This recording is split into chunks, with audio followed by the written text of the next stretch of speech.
ziar téléspectateurs yu ITV dellusiwaat nañ seen bloc d'information la totale ñu am mbégte nag di dalal Jeannette Mancel Diouf nekk membre pour APR coordonnatrice générale du réseau international des amis et sympathisants d'Amadou Ba vice-coordonnatrice de la convergence des cadres républicains ca France ku wax Jeannette Mancel Diouf wax ni tamit spécialiste la des questions d'assurance de construction des projets d'infrastructure xanaa mbirum infrastructure yi moo tax nga tardé ba defuñu première partie bi.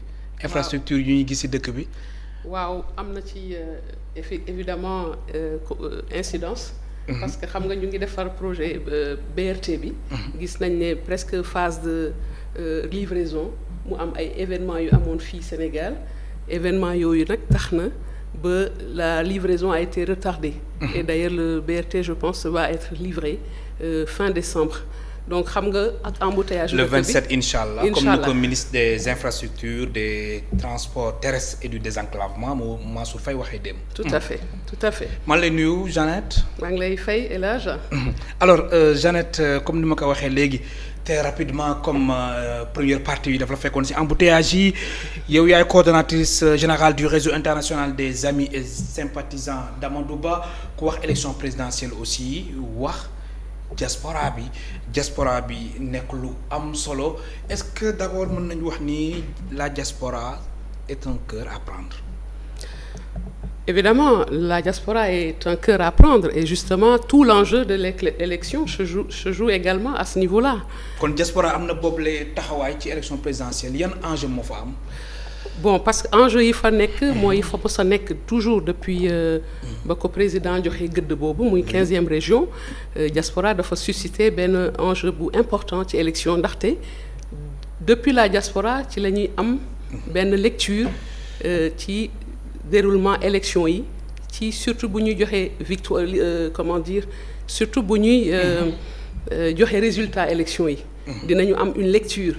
Bon, c'est pas tout à fait fiable, mais ça aide en tout cas à avoir une visibilité, une lisibilité sur le résultat des élections. Donc France nag nekk contexte boo xam ne il faut que le parti du candidat gën fa wane taxawaayam ñi képp ku soxla bëgg Amadou Ba gagné ci élection mi ngi wane taxawaayam ba tax tey je peux dire que la diaspora est prête notamment la France. Très bien alors jamono ji na ngeen di dundee wàccaayu élection yi foofu la sa diaspora rawatina ca France bi nga xamante ni foofu nga nekk def nga fa ñaata at. def naa fa plus de 20 ans. plus de 20 ans très bien mu nekk dëkk bi nga xam jamono ji situation bi lan la ci wàllum parrainage beeg élection présidentielle bi wàccaay bi. waaw ci wàllum parrainage yi ñu ngi béy suñu waar le parti mi ngi béy waaram les mouvements qui sont affiliés au parti ñu ngi def seen béy seen waar également pour fësal seeni soutien au candidat Amadou Ba. Donc les choses se poursuivent sans doute il y en a qui continuent de collecter mais pour am aussi un aperçu de ñi nga xam ne ñoo bëgg a jàppale Amadou Ba mais ñun opération de parrainage yi nous les avons bouclés ce samedi. moo tax sax ma ñëw Dakar. En tant que coordinatrice générale du réseau international des amis et sympathisants d'Amadou Ba. ñu defoon fii une collecte importante de parrainage collecte boo xam ne dafa kawe suñu njort parce que bi ñu juddoo yàggul mais bi ñu li ñu récolté en termes de parrainage wone na que beaucoup de Sénégalais aujourd'hui sont prêts à soutenir le candidat dans un cadre dynamique et un cadre ouvert et inclusif. Am nañu plus de 17 000 parrains au total. chiffres yi sax gis nga fan yi coogum ingi ba waa Corée tamit génnoon ci bataaxal ndax dañ seetlu ni jamono ji ku ci nekk yaa ngi wax sa ay chiffres mbir mi daal dafa mel na dafa am ay manipulation ay désinformation alors lan moo xew élection présidentielle yi enjeu yi moo tax ku ci nekk aussi déjà di wane ni am naa nangam parrain est-ce que duñu bàyyi ba mu jot rek ak tamit élection yi bis bi ñu bàyyi Sénégalais yi ñu votel ku ñu war a votel. waaw xam nga on est en politique et le contexte politique actuel dafa cristalliser beaucoup de d'engouement de la part de l'opposition, des personnes, des candidats. Oui. Et donc par conséquent ku ci nekk yaa ngi fësal sa nombre de parrains, mais le résultat final sera délivré par l'autorité. Donc ku mu neex wax ne lii laa am, mais au final c'est le résultat qu'il conviendra de retenir. Très bien alors diaspora bi ñu seetlu ni opposition bi. waaw kenn demul mu des moom tamit taxawul di xoole rek opposition bi suñu waxante dëgg te yàlla tax am nañ fa taxawaay gu am solo alors est-ce que déjà amoo leen njàqare wala yéenay defaraat seen taxawaay seen toogaay ngir opposition bi bañ leen bousculer foofu la sa diaspora rawatina ca France. bon loolu sa gis-gis la man. waaw mais constat bi ñu def mooy élection yu ñu génn muy ay yenn dëkk yi ay Italie ak ñoom seen opposition bi dafa wane dooleem. waaw mais xam nga contexte politique yi day changé. oui contexte politique yi day changé. mais est-ce que déjà yow mën nga wax ni contexte politique bi ñu nekk nii élection présidentielle du 25 février 2024 la woon ni na wala. ah ñun de en tout cas on est confiant fu ñu jëm on est confiant. te gis nga bu ñu amee élection képp ku mu munti doon muy opposition wala parti au pouvoir da ngay am njàngat boo ciy def. quelle que soit l'élection. déjà yéen def ngeen njàngat si. oui def nañu suñu njàngat loolu suñu biir la. loolu waaw mais si sa gis-gis lan moo tax. aussi foofu ngeen xawoon fa am ay score yu. waaw léegi njàngat boobu ñu def nag tax nañu ajusté wu pour que ñu mën a dem ci beneen anam ci beneen doxalin. ci élection yi ñu jëm. ndax gis nga y'a le parti au pouvoir candidat bi loolu lañ doon ñaan en tout cas waa réseau international loolu lañ doon ñaan ñu tànn suñu leader. ci biir kuréel boobu xamoon nga ne. tànneef boobu amoon na ça va susciter beaucoup d'attentes sénégalais yëpp a ngi doon xaar ku nekk yaa ngi fësal candidat bi nga bëgg ñu tànn ko ñun moo tax sax d'ailleurs may permettre sax nga may ma rebondir ci lu tax ñu créer réseau international. waaw d'accord donc bi ñu fësalee loolu Jeannette na sa xel dal. mais lecture bi nga xamante ni yéen moom ngeen def ca. élection yi weesu ba nga xamante ni ngeen fas yéene defaraat seen taxawaay seen toogaay si lan moo si gënoon fës nga xamante ni ñeneen ñi opposition bi dominé leen si yenn fànn yi yenn bureau de vote yi ak ñoom seen. wala centre de vote yi. waaw loolu comme ni ma la ko waxee c'est une cuisine interne à nous xam nañ njàngati xam nañ nos forces et nos faiblesses. donc faiblesses yooyu ñu jëlee ci njàngat mooy tax tey. ñuy doxa amaat une autre façon de faire une autre démarche affûter nos armes pour aller gagner et convaincre l'électorat d'abord. Très bien alors Jeannette Mancel Diouf moo fàttali mooy tey suñu gan ci bloc d'information la Total ngeen ñuy suivre en direct ci ITV Canal Plus 217 TNT 15 Hôtel 7 TV d'Orange numéro 6 ak page Facebook ITV Sénégal alors Jeannette c'est important aussi nga wax suñu mbokk téléspectateurs yi lan moo tax nga créer le réseau international des amis et sympathisants d'Amadou Ba.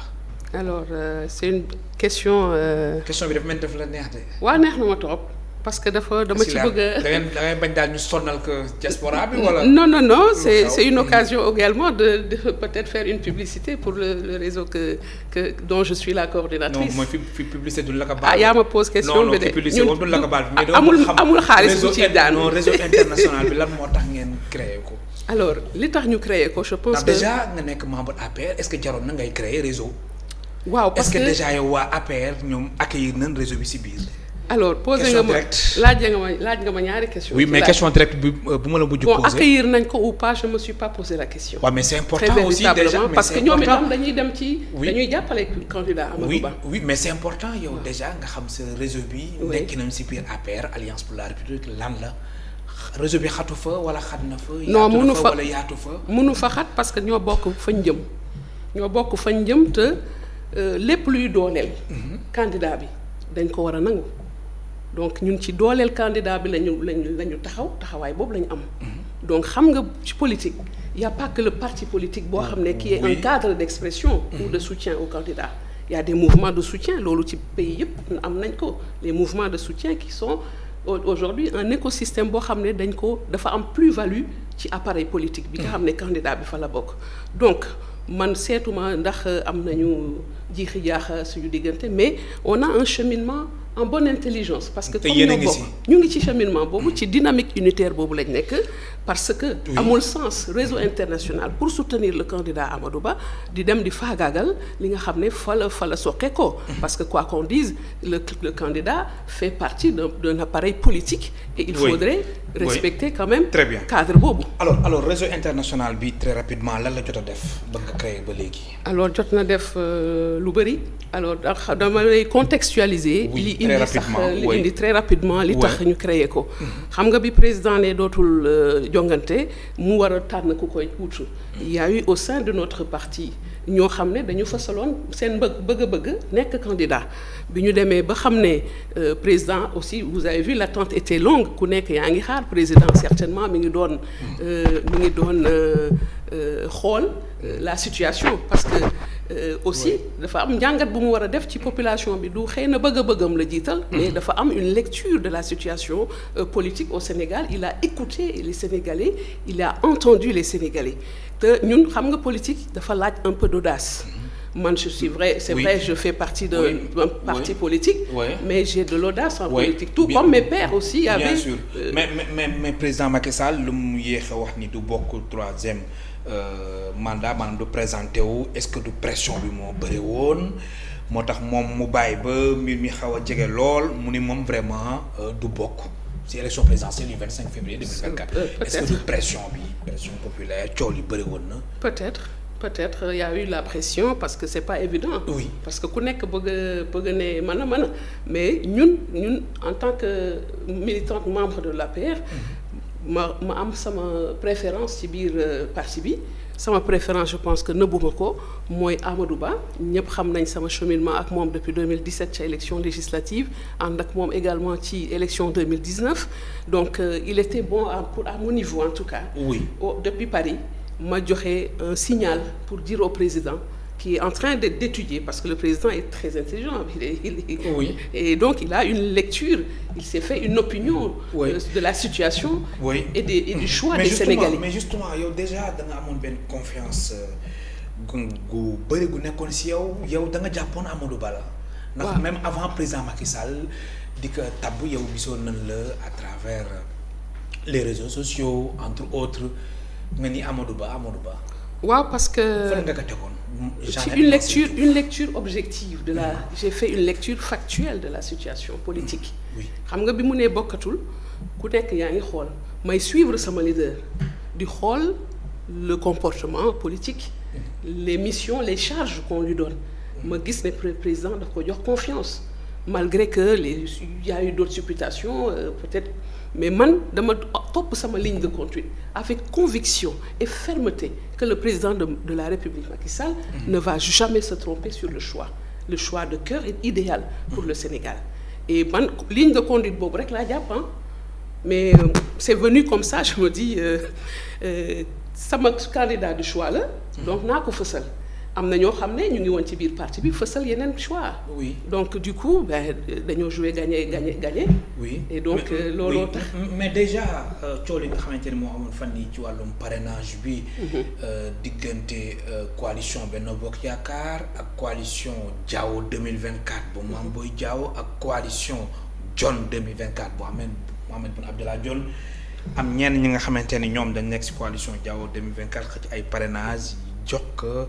le candidat de la coalition Benno Bokk Yaakaar ba pare fësal ko def seen ay conférence presse acte boobu ci wàllum politique est-ce que rafet na. J'ai pas à juger de cet acte. Mais c'est important. Oui, c'est important. Chacun a fait une opinion qui est la sienne. Est-ce que rafet na Jeannette Mancel Diouf. mënuma xam les tenants et les aboutissants pour savoir si rafet na ou pas. Démarche bi xëcc ay parrain benn coalition ju ko jox normalement da ngeen waroon bañ. man mënuma àtte xeex bu ma fekkewul. Vraiment j'ai eu écho. wala nga wax ni politique la. waaw question politique la rek mais moi ma philosophie aujourd'hui que j'ai la philosophie que j'ai de la politique elle est différente de ces. Ban philosophie nga am ci politique. na yëpp jaar yoon vraiment ñun ay parrainage yi ñu jot a récolté. fayuñu ci kenn. kon yow sa philosophie politique aussi transhumance en aussi. transhumance pour qui. transhumance. ndax comme jóge benn parti dem benn parti. comme yow da nga am philosophie ci wàllum politique bu bokkul ak ñu ni politiquer. xam nga transhumance xam nga dans ci cadre politique les choses évoluent xam nga mun nga ànd ak kii tey politique ak non c'est pas que je le dis pas parce que je valide ça dépend xam nga ñuy transhumé dafa am lu ñuy calculer ils ont une calculatrice dans la tête et moi ce n'est pas ma conception man je suis convaincu que man sama gis-gis lii la bu ma demee ba gis-gis boobu mënatul ne damay toog observer la situation politique et après comme dañoo bëgg politique bëgg les choses changent bëgg que les faire bouger les lignes ñu xool naka lañ koy engat mais du ñu dem rek parce que la politique faut considérer comme un ascenseur social. Oui. Ça peut nous tromper. Très bien alors Jeannette Mancel Diouf simili lu des bëriwul noonu nga nekk aussi vice coordonnatrice de la convergence des cadres républicains ca France seen candidat bi di Amadou Ba prévoir na ñëw ci diaspora bi France ak ñoom seen déjà prévoir na ko. bien sûr parce que. ngir ñi ànd ak moom gën a sawar jàpp. absolument mais c'est normal boo prévoir na loolu. pardon bien sûr il va faire sa tournée très prochainement. nga ngay préparer yéen déjà. déjà dañu anticiper xam nga politique mooy li ma la wax dafa laaj audace ak anticipation. Nous on est très proactifs et d'ailleurs c'est le travail du réseau international. déjà da ngeen anticiper. on est au taquet. parce que depuis bañ ko anticiper dañu dugg ci biir population ci biir diaspora wax ak suñu compatriotes sénégalais ya fa nekk ñu déglu leen ñu xam seen i mbëbët xam seen i bëgg-bëgg. ak seen i cofeel ci candidat Amadou Ba. donc on est en train de faire un travail de fond parce que quoi qu'on puisse dire la bataille politique il est bien de la gagner dans les réseaux sociaux mais la majeure partie se gagne sur le terrain. Très bien. Alors, on est prêt. alors sànq laaj naa la réseau bi nan la ko parti bi gisee mais autorité bi ak extérieur nañ ci gisee. bon man je suis pas dans la tête des autorités. Oui. Sans doute bu ñu gisee un cadre nouveau. Un cadre dynamique un cadre inclusif dinañ ci sawar parce que quand même c'est la liberté de chaque citoyen. foo munti bokk muy parti politique muy mouvement wala nga toog defoo dara fu la neex nga dem fësal sa mbégte sa mbëbët pour jàppale candidat bi donc mënuñu gisee le réseau international comme un problème bien évidemment c'est une solution. Oui. Pour le candidat et pour le parti bien évidemment. mais ñëpp xam na ni aussi diaspora bi mi yombul. waaw foofu ci biir nan ngeen di dundee ak réseau bi. non ñàkk yomb boobu. oui ñàkk yomb mais déjà nangu nga ni yombul. diaspora yombul mais fenn fépp yombul même Dakar yombul dafa am ay lu ñuy wax la guerre des égos entre autres. moi je suis pas dans ça. oui très véritablement si je le ramène à moi à ma situation personnelle. Oui. Je suis pas dans. mais nga ni yombul ci ban fànn. yombul sur le terrain politique. parce que xam nga du diaspora rek muy diaspora pluriel buy Afrique feneen ak fii Sénégal le contexte politique a changé parce que fu ñu jëm moo tax il y a beaucoup de défis à relever. Beaucoup d'enjeux. Comme là mais défis sécuritaires ñu ngi fi. Il nous faut avec l'exploitation du gaz et du pétrole. Mais tout cela, oui. C'est important. Et il ne faut pas se tromper de combat. Le combat, ce n'est pas un combat à l'intérieur du cadre politique que nous occupons, mais c'est le combat sur le terrain. Jàmmarloog ñi nga xam ne ay peut-être amuñu programme bu baax pour Sénégal. Bon? ñu ngi évidemment. yow yaa ngi nii maa ngi nii dama tardé. yaa ngi ma naan dama xaw a tardé tuuti ci ndax BRT bi mais xam nga BRT bi c'est une bonne alternative. C'est une alternative pour la mobilité des citoyens sénégalais. Mais entre autres non même su BRT amee aussi. xam nga mënoon naa cëppeelu dugg ci BRT. ñëw wàcc sama oto gis embouteillage yi ma cëppeelu ma ça me pose pas de problème. Donc xam nga loolu yëpp. mais xam nga aussi fekkee ni ñëpp la ñuy prétexter ni waaw travaux yi moo tax ñuy tardé. non man non yow yaa tardé rek. dama lay sagar rek.